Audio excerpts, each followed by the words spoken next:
Okay, let's dive into this. Welcome to this explainer where we're mapping out Turkey's incredible 10,000-year journey as the absolute ultimate bridge between East and West. We all know Turkey holds this geographically unique position, right? Straddling Europe and Asia. But honestly, the geography is just the beginning.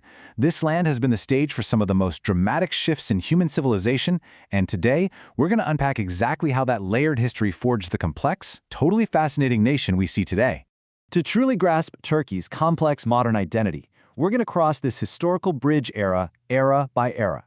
First, we'll look at the cradle of ancient civilizations, then the Great Ottoman Empire, followed by the birth of modern Turkey, the Cold War and geopolitics, and finally, wrap up with a rich cultural mosaic. So, let's kick things off with Part 1, Cradle of Ancient Civilizations. Long before the concept of a modern nation-state even crossed anyone's mind, this heavily contested peninsula was already building an unbelievably deep history. Just think about this massive number, 10,000. We are talking about 10,000 years of cultural heritage right here, prehistoric rock carvings, the ancient city of Cradle, megaliths that literally predate almost everything else we know about settled human history. It really sets the incredible macro scale for the timeline we're looking at. Let's move to and see how this builds, because watching it stack up across time is just staggering. Around 3000 BC, you've got the origins of the Hittite kingdom in central Anatolia. Fast forward to 1000 BC, the Phrygians dominate the region, while early Turkic tribes are out forming massive empires in Middle Asia. By 750 BC, the Greeks are colonizing the Aegean shores, building those legendary cities like Ephesus. And then, by the 1st century BC, the Romans sweep in, basically turning the Mediterranean into a Roman lake and making Anatolia their Asian province. What's absolutely crucial to understand here are the micro details of what these ancient civilizations left behind. They didn't just, pass through. They left highly distinct cultural blueprints. The Lydians, they literally invented coinage. The Iranians mastered brilliant weaving and Eastern architecture. The Romans laid down this massive structural grid of roads, bridges, and aqueducts. And the Byzantines gave us the breathtaking Hagia Sophia in 537 AD, along with a whole legacy of intricate mosaic art. All of this entire rich foundation, is what the incoming Turks would eventually inherit. Which brings us to Part 2, the Great Ottoman Empire. So, the arrival of the Seljuk and later the Ottoman Turks from Central Asia completely shifted the entire trajectory of the region, pulling Anatolia right into the era of powerful Islamic empires. Just look at this number, 600. That is how many years the Ottoman Empire endured.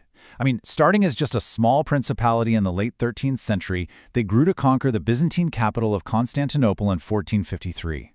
At its peak, this single empire demonstrated sheer dominance by stretching across 3 continents, Europe, Asia, and Africa, controlling some of the most economically affluent territories in the known world. During that massive 600-year run, the cultural peak hit under Suleiman the Magnificent in the 16th century. And right at the heart of that cultural explosion was chief architect Mimar Sinan. The guy designed over 500 buildings, with more than 100 of them still surviving today. His absolute masterpiece, the Süleymaniye Mosque, with those massive leaded domes, is this perfect example of how the Ottomans didn't just replace what was there. Instead, they brilliantly reinvented architecture to blend both Christian and Islamic structural principles into a totally new, grandiose imperial style. But as we know, empires rise and fall. Fast forward to the early 20th century and the Ottoman state was facing total collapse. In 1912, they were defeated in the Balkan Wars. By 1915, entering World War I led to massive territorial losses. And according to the historical sources, this era of immense instability and nationalist revolts also saw the implementation of established state policies targeting minorities, which included the Armenian genocide and ethnic cleansing. Following that devastating defeat in World War I, the empire was partitioned by the Allies. That led Mustafa Kemal to form a national assembly in Ankara in 1920, ultimately resulting in the establishment of the Republic in 1923. Now, we really have to look past just the military defeats to understand why a 6-century-old empire crumbles. The structural reasons were deep. Global trade routes had shifted eastward, effectively cutting the Ottomans out of lucrative commercial transit. Plus, they were largely bypassed by the Industrial Revolution. So while Europe is busy building steam engines and railways, the Ottomans are struggling to find capital. That led to decreased tax collection, rising corruption in the provinces, and a really fatal vulnerability to European financial loans that essentially pawned off the state's sovereignty. Moving right along to Part 3, Birth of Modern Turkey. From the absolute ruins of World War I and the subsequent Turkish War of Independence, a radically new nation had to be forged by former Ottoman general Mustafa Kemal Atatürk. And this brilliantly illustrates his vision, because Ataturk wasn't interested in just a reformed Ottoman state, he wanted a complete paradigm shift. He transitioned the land from an Islamic sultanate ruling a multi-ethnic empire into a secular, democratic parliament rooted in Turkish nationalism, essentially turning a state defined by Islamic tradition into a decidedly Western-facing republic. Ataturk himself captured the sheer scale of this ambition perfectly. He said, and I quote, "A process of Herculean effort, of vast political and social reforms, began to melt an ancient and hoary Orient into a modern and youthful West." End quote. He clearly understood that this wasn't just swapping out a government, it was a total societal rewiring. So what did this Herculean effort actually look like on the ground? Well, it was rapid and it was absolute. They moved the capital away from historically burdened Istanbul all the way to Ankara. They established parliamentary sovereignty, shifting power directly to the assembly. They drafted a totally original secular constitution, effectively severing the state from religious courts. And remarkably early on, by 1934, women were granted the full right to vote and be elected. Though it is important to note impartially from our text that this fierce consolidation of a unified Turkish national identity during those early days also involved the systematic suppression and expulsion of non-Turkish minorities. Next up, Part 4, Cold War and Geopolitics. As the new republic stabilized its internal identity, the outside world was polarizing fast, forcing Turkey to walk a very delicate geopolitical tightrope. How they navigated this era is honestly a masterclass in leveraging geography. During World War II, under President İnönü, Turkey managed this complex neutrality, communicating with both the Allies and the Axis, and successfully avoided invasion. But right after the war, Soviet territorial demands kind of forced their hand. Through the 1947 Truman Doctrine, Turkey aligned with the U.S. to contain Soviet expansion, securing massive military and economic aid. And then, by sending troops to the Korean War in 1950, Turkey solidified that Western alignment, gaining full NATO membership and that all-important security umbrella of Article 5 protection. This strategic balancing act carried right into the contemporary era, completely defining Turkey's modern political identity. Domestically, the 80s and 90s saw incredible economic booms, though they were pretty heavily marred by corruption and severe banking crises. On the foreign front, the early 2000s ushered in this famous zero problems with neighbors policy, creating unprecedented détente with countries like Syria and Iran. But then, the Arab Spring shattered that status quo. Turkey was forced to take active sides, particularly in the Syrian civil war. So today, Turkey plays an incredibly complex role in the Middle East, constantly having to balance relations between Arab states, Israel, and regional Kurdish dynamics.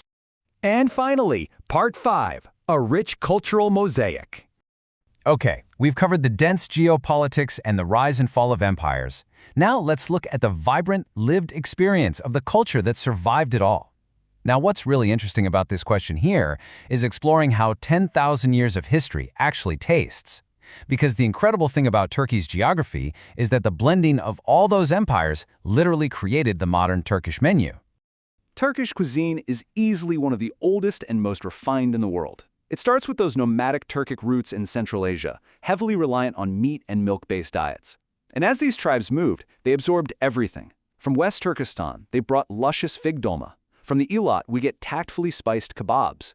By the time they reached Anatolia and established the Ottoman Empire, they had synthesized Arab, Persian, and Greek culinary elements into a single, breathtaking gastronomic art form. Every single region, from the Aegean coast to the Black Sea, features its own highly localized, perfectly preserved variation of this ancient menu.